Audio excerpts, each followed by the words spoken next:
ಎಲ್ರಿಗೂ ನಮಸ್ಕಾರ. ನೀವು ನೋಡ್ತಾ ಇದ್ದೀರಾ ಟಿವಿ ವಿಕ್ರಮ. ನಾನು ಮುಮ್ತಾಜ್ ಅಬ್ದುಲ್ ನೆಲೆಡ್ಕ. ವೀಕ್ಷಕರೇ, ಹೆಣ್ಮಕ್ಳಂದ್ರೆ ಡೇಂಜರಪ್ಪೋ, ಹುಷಾರಾಗಿರಪ್ಪೋ ಅಂತ ಹಾಡಿರೋ ಹಾಗೆ ಇರಾನ್ ಒಬ್ಳು ಹೆಣ್ಣು ಮಗಳನ್ನ ನಂಬಿ ಕೆಟ್ಟಿತ. ಇರಾನನ್ನ ಬುಡಮೇಲು ಮಾಡಿದಂತಹ ಮೊಸಾದ್ ಹುಡುಗಿ ಯಾರು ಹಾಗಾದ್ರೆ? ಇಸ್ರೇಲ್ ಇರಾನ್ ಯುದ್ಧಕ್ಕೆ ಈಕೆ ಕಾರಣ ಅಂದ್ರೆ ನಂಬುತ್ತೀರಾ? ಆಕೆಯ ರೋಚಕ ಕಾರ್ಯ ವೈಖರಿ ಹೇಗಿತ್ತು ಅಂತ ತಿಳ್ಕೊಳ್ಳೋಣವಾ? ಎಸ್, ಈ ಚಿತ್ರದಲ್ಲಿ ಕಾಣಿಸ್ತಾ ಇದ್ದಾಳಲ್ವಾ, ಈಕೆ ಇಸ್ರೇಲ್ನ ಸುಂದರಿ ಅಲ್ಲ, ಇಸ್ರೇಲ್ನ ಕಿಲ್ಲರ್ ಸುಂದರಿ. ಈಕೆ ಬಗ್ಗೆ ಇವತ್ತೊಂದು ಅದ್ಭುತವಾದಂತಹ ಕಥೆಯನ್ನ ಹೇಳ್ತೀನಿ. ಕಥೆ ಅಂತ ಹೇಳಿದ್ರೆ ಏನೋ ನಾನೇ ಕ್ರಿಯೇಟ್ ಮಾಡಿ ಹೇಳ್ತಾ ಇಲ್ಲ, ಒಂದು ನೈಜ ಕಥೆಯನ್ನ ಹೇಳ್ತಾ ಹೋಗ್ತೀನಿ. ಬಹಳ ಅದ್ಭುತ ಇದೆ, ಬಹಳ ಇಂಟ್ರೆಸ್ಟಿಂಗ್ ಇದೆ. ದಯವಿಟ್ಟು ಮಿಸ್ ಮಾಡದೆ ಕೊನೆ ತನಕ ನೋಡಿ. ನಿಮ್ಮ ಅನಿಸಿಕೆ ಆಮೇಲೆ ತಿಳಿಸಲೇಬೇಕು. ವೀಕ್ಷಕರ, ಇಸ್ರೇಲ್ ಇರಾನ್ ಯುದ್ಧ ಅಂತ ಬಂದಾಗ ಇಸ್ರೇಲ್ ಸೈನ್ಯ ಇರಾನ್ ಅನ್ನ ವಿನಾಶದತ್ತ ದೂಡೋದ್ರಲ್ಲಿ ಯಶಸ್ವಿ ಆಯಿತು ಅಂತ ಹೇಳಿದ್ರೆ ಅದಕ್ಕೆ ಮುಖ್ಯ ಕಾರಣ ಮೊಸಾದ್ನ ಸ್ಪೈ, ಗೂಢಚಾರಿಣಿ ಕ್ಯಾಥರಿನ್ ಪೆರೆಜ್ ಶಕ್ದಮ್. ಹಾಗಾದ್ರೆ ಕ್ಯಾಥರಿನ್ ಇರಾನ್ ಅನ್ನ ಯಾವ ರೀತಿ ನಾಶ ಮಾಡ್ತಾಳೆ? ಪುಟ್ಟ ಹುಡುಗಿ ಕ್ಯಾಥರಿನ್ ಪೆರೆಜ್ ಶಕ್ದಮ್, ಹುಟ್ಟೂರು ಫ್ರಾನ್ಸ್, ಬಹಳ ಬುದ್ಧಿವಂತೆ, ಮನೋವಿಜ್ಞಾನದಲ್ಲಿ ಅತ್ಯುತ್ತಮ ಅಂಕಗಳ ಜೊತೆಗೆ ಪದವಿಯನ್ನು ಪಡ್ಕೊಳ್ತಾಳೆ. ಆಮೇಲೆ ಲಂಡನ್ ವಿಶ್ವವಿದ್ಯಾಲಯದಿಂದ ಹಣಕಾಸು ಅದೇ ರೀತಿ ಸಂವಹನದಲ್ಲಿ ಎರಡೆರಡು ಸ್ನಾತಕೋತ್ತರ ಪದವಿಗಳನ್ನು ಕೂಡ ಆಕೆ ಪಡ್ಕೊಳ್ತಾಳೆ. ಆನಂತರ ಆಕೆ ಪ್ರವೇಶವನ್ನ ಪಡೆಯೋದೆ ಈ ಇಸ್ರೇಲ್ನ ಗುಪ್ತಚರ ಸಂಸ್ಥೆ ಮೊಸಾದ್ಗೆ. ಎಸ್, ಮೊಸಾದ್ ಜಾಯ್ನ್ ಆದ ನಂತರ ಆಕೆಯ ಮೊದಲ ಕೆಲಸ ಪ್ರಾರಂಭ ಆಗಿದ್ದು ಯಮನ್ನಲ್ಲಿ. ಇಸ್ರೇಲಿ ವಿರೋಧಿ ಗುಂಪು ಹೌತಿ ಯಮನ್ನಲ್ಲಿ ತನ್ನ ಪ್ರಭಾವವನ್ನು ಹರಡ್ತಾ ಇತ್ತು. ನಮ್ಮದೇ ಭಾಷೆಯಲ್ಲಿ ಹೇಳೋದಾದ್ರೆ ಸ್ವಲ್ಪ ಅತಿಯಾಗಿ ಆಡ್ತಾ ಇತ್ತು. ಈಗ ಏನು ಮಾಡ್ತಾಳೆ? ಯಮನ್ ಹೌತಿಯ ಬಂಡಾಯ ನಾಯಕನ ಮಗನನ್ನ ಮದುವೆ ಆಗ್ತಾಳೆ. ಒಂದು ಮೂಲದ ಪ್ರಕಾರ ಆಕೆ ಪ್ರೀತಿಸಿ ಮದುವೆ ಆಗಿದ್ದಾಳೆ ಅನ್ನುವಂಥದ್ದು ಕೂಡ ಇದೆ. ಮದುವೆ ಆದ ನಂತರ ಯಹೂದಿ ಹೆಣ್ಣು ಮಗಳು ಇಸ್ಲಾಂ ಮತಕ್ಕೆ ಮತಾಂತರಗೊಳ್ತಾಳೆ, ಸುನ್ನಿ ಮುಸ್ಲಿಂ ಆಗಿ ಬದಲಾಗ್ತಾಳೆ. ಅದಾದ ನಂತರ ಹೌತಿ ಭಯೋತ್ಪಾದಕರ ವಿವರ, ಅವರ ಪ್ಲಾನ್ಸ್ಗಳಾಗಿರಬಹುದು, ಅವರ ಲೊಕೇಶನ್ಸ್ಗಳಾಗಿರಬಹುದು, ಹೀಗೆ ಎಲ್ಲ ವಿವರಗಳನ್ನ ಆಕೆ ಮೊಸಾದ್ಗೆ ನೀಡ್ತಾ ಹೋಗ್ತಾಳೆ. ಅದಾದ ನಂತರ ಮೊಸಾದ್ ಏನು ಮಾಡುತ್ತೆ? ಆಕೆಯನ್ನ ಮಿಷನ್ ಇರಾನ್ಗೆ ಕಳಿಸಿ ಕೊಡ್ತಾರೆ. ಯಮನ್ನಲ್ಲಿ ಪತಿಗೆ ವಿಚ್ಛೇದನವನ್ನ ನೀಡ್ತಾಳೆ. ಮುಂದಿನ ಹೆಜ್ಜೆಗೆ ಅಂದ್ರೆ ಮಿಷನ್ ಇರಾನ್ಗೆ ಆಕೆ ಆಯ್ಕೆ ಮಾಡಿಕೊಂಡಂತಹ ಮಾರ್ಗ ಪತ್ರಿಕೋದ್ಯಮ. ಅದಾದ ನಂತರ ದಿ ಗಾರ್ಡಿಯನ್ ಆಗಿರಬಹುದು, ಟೆಹರಾನ್ ಟೈಮ್ಸ್ ಆಗಿರಬಹುದು, ಯಮನ್ ಪೋಸ್ಟ್ ಆಗಿರಬಹುದು, ಇಂತಹ ದೊಡ್ಡ ದೊಡ್ಡ ಪತ್ರಿಕೆಗಳಲ್ಲಿ ಏನ್ ಮಾಡ್ತಾಳೆ ಅಂತ ಹೇಳಿದ್ರೆ ಇಸ್ರೇಲ್ನ ನೀತಿಗಳನ್ನ ಟೀಕಿಸುವಂತಹ ಲೇಖನಗಳನ್ನ ಬರೆಯೋದಕ್ಕೆ ಪ್ರಾರಂಭ ಮಾಡ್ತಾಳೆ. ಹೀಗೆ ಬರ್ದು ಈ ಮೊಸಾದ್ ಆಟದ ಫಸ್ಟ್ ಲೆವೆಲ್ ಅನ್ನ ಕಂಪ್ಲೀಟ್ ಮಾಡಿ ನೆಕ್ಸ್ಟ್ ಲೆವೆಲ್ಗೆ ಹೆಜ್ಜೆಯನ್ನ ಇಡ್ತಾಳೆ. ಏನು? ಸುನ್ನಿ ಇಸ್ಲಾಂ ಅನ್ನ ತೊರೆದು ನಾನು ಶಿಯಾ ಇಸ್ಲಾಂಗೆ ಕನ್ವರ್ಟ್ ಆಗ್ತೀನಿ ಅಂತ ಘೋಷಣೆಯನ್ನ ಮಾಡ್ತಾಳೆ. ಶಿಯಾ ಇಸ್ಲಾಂ ಅನ್ನ ಸ್ವೀಕಾರ ಮಾಡಿ ಅಳವಡಿಸ್ಕೊಳ್ತಾಳೆ. ನೆಕ್ಸ್ಟ್ ಸ್ಟೆಪ್ 3, ಇರಾನ್ ಒಳಗೆ ಪ್ರವೇಶವನ್ನ ಪಡ್ಕೊಳ್ಳೋದು. ಏನ್ ಮಾಡ್ತಾಳೆ? ನಿರಂತರವಾಗಿ ಇಸ್ರೇಲ್ ಅಮೆರಿಕವನ್ನ ಖಂಡಿಸೋದಕ್ಕೆ ಆರಂಭ ಮಾಡ್ತಾಳೆ. ಇವರು ನಮ್ಮ ಇಸ್ಲಾಂನ ಶತ್ರುಗಳು ಅಂತ ಹೇಳ್ತಾಳೆ. ಶಿಯಾ ಇಸ್ಲಾಂ ಬಗ್ಗೆ ಲೇಖನಗಳನ್ನ, ಪುಸ್ತಕಗಳನ್ನ ಬರೆಯೋದಕ್ಕೆ ಪ್ರಾರಂಭ ಮಾಡ್ತಾಳೆ. ಕೊನೆಗೂ ಪ್ಲಾನ್ ಸಕ್ಸಸ್ ಆಗುತ್ತೆ. ಇರಾನ್ ಮುಸಲ್ಮಾನರು ಆಕೆಯನ್ನ ಮೆಚ್ಚಿಕೊಳ್ತಾರೆ, ಹೊಗಳ್ತಾರೆ.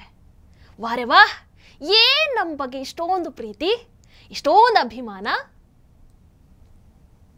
ಆಯ್ತಲ್ಲ, ಇರಾನ್ ಒಳಗೆ ಪ್ರವೇಶವನ್ನ ಪಡ್ಕೊಂಡೇ ಬಿಟ್ಲು.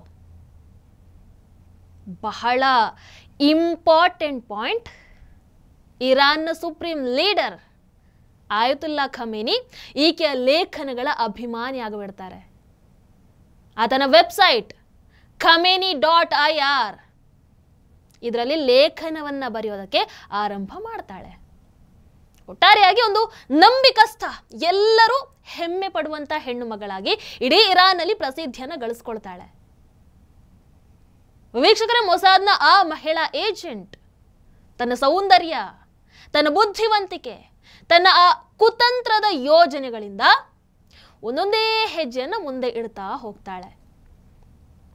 ಹಿರಿಯ ಅಧಿಕಾರಿಗಳ ಜೊತೆಗೆ ಸೋಷಿಯಲ್ ಮೀಡಿಯಾ ಮೂಲಕ ವೈಯಕ್ತಿಕವಾಗೂ ಕೂಡ ಸಂಬಂಧಗಳನ್ನು ಸ್ಥಾಪಿಸೋದಕ್ಕೆ ಆರಂಭ ಮಾಡ್ತಾಳೆ. ಇನ್ನು ತನ್ನ ಕಾರ್ಯಾಚರಣೆಯ ಯಶಸ್ವಿಗೆ, ಆ ಸಹಾಯಕ್ಕೆ ಮತ್ತೆ ಅದೇ ಇರಾನಿನ ಅಧಿಕಾರಿಗಳ ಪತ್ನಿಯರನ್ನ ಕೂಡ ಬಳಸ್ಕೊಳ್ತಾಳೆ. ಅಂದ್ರೆ ಅವರ ಜೊತೆಗೊಂದು ಒಳ್ಳೆಯ ಬಾಂಡ್ ಅನ್ನ ಬಿಲ್ಡ್ ಮಾಡ್ಕೊಳ್ತಾಳೆ. ಇಷ್ಟಾದ ನಂತರ ಮುಂದೆ ಆ ಹಿರಿಯ ಅಧಿಕಾರಿಗಳ ಮನೆ ಒಳಗೆ ಪ್ರವೇಶವನ್ನ ಪಡೆಯೋದು ಆಕೆ ಟಾರ್ಗೆಟ್ ಆಗಿತ್ತು. ಅದರಲ್ಲೂ ಸಕ್ಸಸ್ ಆಗ್ತಾಳೆ. ಆಕೆ ಒಂದಷ್ಟು ಇರಾನ್ನ ಟಾಪ್ ಹಿರಿಯ ಅಧಿಕಾರಿಗಳ ನಂಬಿಕಸ್ಥ ಅತಿಥಿಯಾಗಿ ಬಿಡ್ತಾಳೆ. ಇರಾನ್ ಒಳಗೆ ಪ್ರವೇಶ ಸಿಕ್ತು, ಇರಾನ್ನ ಜನರ ಮನಸ್ಸೊಳಗೆ ಪ್ರವೇಶ ಸಿಕ್ತು. ಕೊನೆಗೆ ವೆರಿ ಇಂಪಾರ್ಟೆಂಟ್, ಇರಾನ್ನ ಹಿರಿಯ ಅಧಿಕಾರಿಗಳ ಮನೆ ಒಳಗೆ, ಅವರ ರೂಮ್ ಒಳಗೂ ಪ್ರವೇಶ ಸಿಕ್ತು. ಅಷ್ಟೇ ಅಲ್ಲ, ಇರಾನಿನ ಉನ್ನತ ಮಿಲಿಟರಿ ಅಧಿಕಾರಿಗಳ ಮನೆ ಒಳಗೆ, ಪರಮಾಣು ವಿಜ್ಞಾನಿಗಳ ಮನೆ ಒಳಗೆ ಎಲ್ಲದಕ್ಕೂ ಪ್ರವೇಶವನ್ನ ಪಡ್ಕೊಳ್ತಾ ಹೋಗ್ತಾಳೆ. ಅವರ ಪ್ರೈವೇಟ್ ಗ್ಯಾದರಿಂಗ್ಸ್ ಇರುತ್ತಲ್ವಾ, ಅವೆಲ್ಲದಕ್ಕೂ ಆಕೆಗೆ ಆಹ್ವಾನ ಸಿಗ್ತಾ ಇತ್ತು. ಹಾಗಾದ್ರೆ ಆಕೆ ಎಷ್ಟು ಕ್ಲೋಸ್ ಇದ್ದಿರಬಹುದು, ಎಷ್ಟರ ಮಟ್ಟಿಗೆ ಆಕೆ ನಂಬಿಕೆಯನ್ನು ಸಂಪಾದನೆ ಮಾಡಿದ್ದಿರಬಹುದು, ನೀವೇ ಒಂದು ಬಾರಿ ಯೋಚನೆ ಮಾಡಿ. ಆಕೆ ಅಲ್ಲಿಗೆ ಪ್ರವೇಶವನ್ನ ಪಡ್ಕೊಂಡ ನಂತರ ತನ್ನ ಮುಂದಿನ ಕೆಲಸ ಆರಂಭ ಮಾಡ್ತಾಳೆ. ಏನು? ಅವರೆಲ್ಲರ ಮನೆಗಳ ಫೋಟೋ, ಪರ್ಸನಲ್ ಇನ್ಫಾರ್ಮೇಶನ್, ಅವರಿರುವಂತಹ ಸ್ಥಳದ ಮಾಹಿತಿ, ಹೈ ಸೆಕ್ಯೂರಿಟಿ ಪ್ಲೇಸ್, ಆ ಭದ್ರತಾ ಸ್ಥಳಗಳ ಫೋಟೋ, ಮಾಹಿತಿ, ಹೀಗೆ ಪ್ರತಿಯೊಂದನ್ನ ನೇರವಾಗಿ ಮೊಸಾದ್ಗೆ ಕಳುಹಿಸೋದಕ್ಕೆ ಆರಂಭ ಮಾಡ್ತಾಳೆ.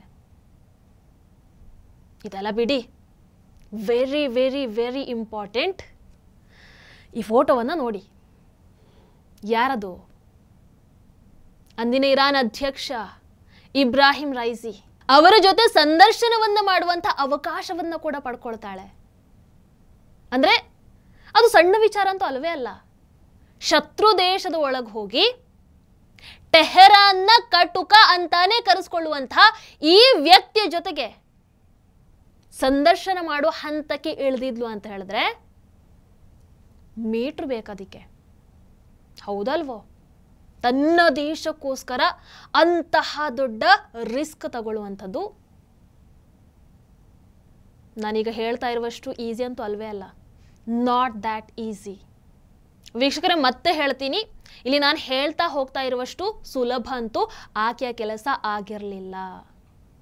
ಆದರೂ ಬ್ಯೂಟಿ, ಬ್ರೈನ್ ಬಳಸ್ಕೊಂಡು ತನ್ನ ಕ್ಲೆವರ್ ಹೆಜ್ಜೆಗಳನ್ನು ಇಡ್ತಾ ಕ್ಯಾಥರಿನ್ ಮೊಸಾದ್ಗೆ ಅಗತ್ಯ ಇನ್ಫಾರ್ಮೇಷನ್ಸ್ಗಳನ್ನು ಕೊಡ್ತಾ ಹೋಗ್ತಾಳೆ. ಈ ಇರಾನ್ ಇಸ್ರೇಲ್ ನಡುವೆ ಉದ್ವಿಗ್ನತೆ ಹೆಚ್ಚಾದಾಗಲೆಲ್ಲ ಇರಾನ್ನ ಟಾಪ್ ಮಿಲಿಟರಿ ಅಫಿಷಿಯಲ್ಸ್ ಕೂಡಲೇ ತಮ್ಮ ಸ್ಥಳಗಳನ್ನು ಬದಲಾಯಿಸ್ಕೊಳ್ತಾ ಇದ್ರು. ಆದರೆ ಪ್ರತಿ ಬಾರಿ ದಾಳಿ ಆದಾಗಲೂ ಆ ಟಾರ್ಗೆಟ್ ಇತ್ತಲ್ಲ, ಅದು ಟು ದಿ ಪಾಯಿಂಟ್ ಆಗಿರ್ತಾ ಇತ್ತು. ಎಕ್ಸಾಕ್ಟ್ ಅದೇ ಲೊಕೇಶನ್, ಗುರಿ ಒಂದು ಸ್ವಲ್ಪ ಕೂಡ ತಪ್ತಾ ಇರಲಿಲ್ಲ. ಯಾಕೆ?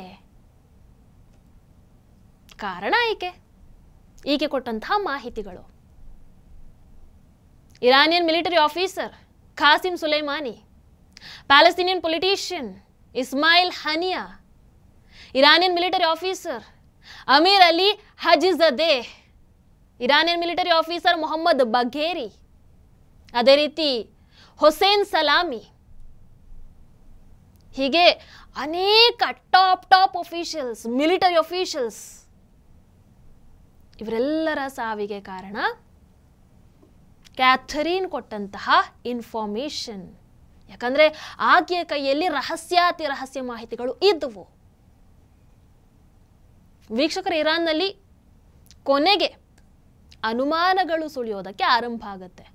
ಯಾಕಂದ್ರೆ ಪ್ರತಿ ಬಾರಿ ಅವರು ಅಟ್ಯಾಕ್ ಮಾಡಿದಾಗ ಎಕ್ಸಾಕ್ಟ್ ಆ ಟಾರ್ಗೆಟ್ ಅನ್ನು ಇಟ್ಕೊಂಡೇ ಅವರು ಅಟ್ಯಾಕ್ ಅನ್ನು ಮಾಡ್ತಾ ಇದ್ರು. ಒಂದು ಸ್ವಲ್ಪ ಕೂಡ ತಪ್ತಾ ಇರಲಿಲ್ಲ. ಹಾಗಾಗಿ ಇನ್ವೆಸ್ಟಿಗೇಷನ್ ಸ್ಟಾರ್ಟ್ ಮಾಡ್ತಾರೆ. ಈ ಕಡೆ ಕ್ಯಾಥರಿನ್, ಆಕೆ ಟಾಸ್ಕ್ ಕಂಪ್ಲೀಟ್ ಆಗಿತ್ತು, ಆಕೆ ಅಲ್ಲಿಂದ ಹೊರಟು ಬಿಡ್ತಾಳೆ. ನಿದ್ದೆಯಲ್ಲಿದ್ದಂತಹ ಇರಾನ್ ಗುಪ್ತಚರ ಸಂಸ್ಥೆ ತನ್ನ ಕೆಲಸವನ್ನು ಜೋರಾಗಿ ಆರಂಭಿಸ್ಬಿಡುತ್ತೆ. ಕೊನೆಗೆ ಇರಾನ್ಗೆ ಓ ಇದು ಹಾಗಲ್ಲ, ಇದು ಹೀಗೆ ಅನ್ನೋದನ್ನು ಅರ್ಥ ಮಾಡಿಕೊಳ್ಳೋ ಹೊತ್ತಿಗೆ ಕಾಲ ಮಿಂಚಿ ಹೋಗಿತ್ತು. ಇಸ್ರೇಲ್ ಆಗಲೇ ಅವರ ಉನ್ನತ ಮಾಹಿತಿಗಳನ್ನು ಪಡ್ಕೊಂಡಿದ್ದಾಗಿತ್ತು. ವೀಕ್ಷಕರು 2021ರಲ್ಲಿ ಇರಾನಿಂದ ಆಕೆ ಕಾಣಾಗ್ಬಿಡ್ತಾಳೆ. ಅದಾದ ನಂತರ ಟೈಮ್ಸ್ ಆಫ್ ಇಸ್ರೇಲ್ ಪತ್ರಿಕೆಯಲ್ಲಿ ಒಂದು ಆರ್ಟಿಕಲ್ ಬರುತ್ತೆ. ಆ ಆರ್ಟಿಕಲ್ ಬರೆದವರು ಬೇರೆ ಯಾರೂ ಅಲ್ಲ, ಕ್ಯಾಥರಿನ್. ಆಕೆ ಆರ್ಟಿಕಲ್ ಮೂಲಕ ಇರಾನ್ಗೆ ಬಹಳ ದೊಡ್ಡ ಬಾಂಬನ್ನು ಹಾಕಿಬಿಡ್ತಾಳೆ. ನಾನು ಮುಸ್ಲಿಂ ಅಲ್ಲ, ನಾನು ಶಿಯಾನೂ ಅಲ್ಲ, ಸುನ್ನಿನೂ ಅಲ್ಲ, ನಾನು ಕಟ್ಟ ಯಹೂದಿ ಹುಡುಗಿ. ಇಸ್ರೇಲಿನ ಮಿಷನ್ ಸಕ್ಸಸ್ ಆಯಿತು. ಓ ಇದು ವಿಷಯ ಹೀಗೆ, ನಮ್ಮನ್ನ ಈಕೆ ಮಂಗ ಮಾಡಿ ಹೋದದು ಮಾರೆ ಅಂತ ಆಮೇಲೆ ಇರಾನ್ಗೆ ಅರ್ಥ ಆಗತ್ತೆ. ಆದರೆ ಏನು ಮಾಡೋದು?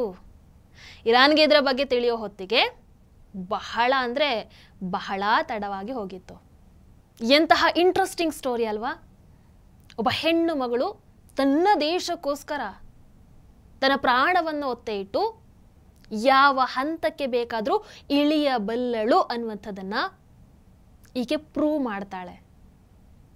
ಮತ್ತೊಮ್ಮೆ ಹೇಳ್ತೀನಿ, ಇದು ನೈಜ ಕಥೆ, ನಾನೇನೋ ಕ್ರಿಯೇಟ್ ಮಾಡಿ ಹೇಳಿದ್ದಲ್ಲ.